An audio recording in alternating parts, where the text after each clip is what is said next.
3 words to describe this opera. Erotic. Sexy. Envy. Compelling. Imaginative. Dark. Disturbing. Dramatic. Love. Beautiful. Perfect. Well, Lucretia was written in this very garden and in this house in 1946.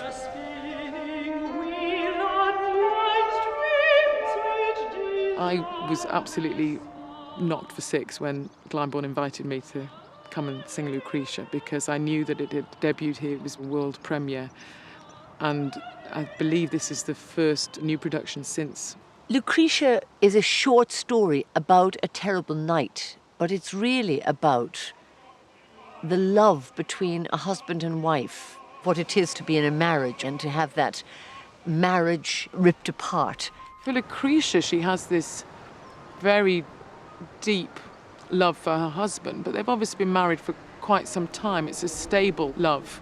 Calatinus is a very decent man, and also he's very much in love with his wife, so the conflict in him is that he always has to go out and be a general and be away from her. Lucretia's waiting for her husband to come back, and clearly, the division of labour is such that men go to war, which is still the case for so many people, and women wait at home. The women are bored waiting for them, and there's a lot of wine consumed, and I think these are quite real things. Why should you complain? Well, my character, Tarquinius, although he's never experienced it himself, can see and sense this relationship that Calatinus has with Lucretia. He can sense it enough to admire it and therefore be jealous of it. And for a particularly narcissistic human being, I think it sort of drives him crazy.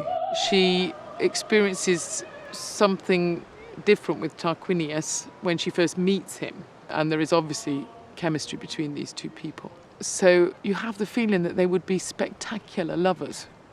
This happens in offices, it happens on the bus. We're all capable of meeting somebody who knocks us off our feet. Having allowed him into the house, she sends him to bed, but he creeps into her room.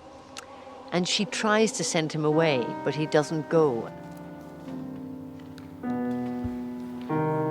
You're allowed to question your own morality. And in a way, the moral centre of the piece is the audience going, yes, go for it. Oh, no, don't. Go for it. No, don't.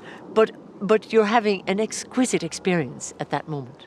Like all Britten operas, it's an incredibly tight drama, but there's also some magnificent music in it. If I had my way, I would make this music be played on Radio 1 and Radio 2 every day, because once you begin to hear the tunes, the musicality of it, the beauty of it, Tarquinius sings an aria to Lucretia that is, a hit single, really.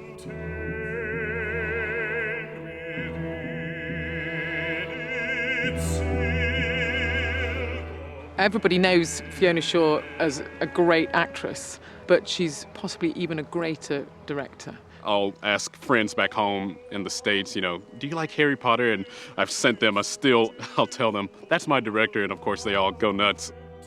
And having someone like Fiona Shaw telling you that this might be a good idea to do is actually, you're not going to argue with Fiona Shaw. You've got someone willing you to be so much better than you probably ever could think you could be. There are a lot of flowers in the show, and Lucretia sings an whole aria saying that, flowers are the only thing that are really innocent. Fundamentally, it's a human story about a family, and anyone who comes to see it will know somebody like Tarquinius and will know somebody like Calatinus. They're very accessible people.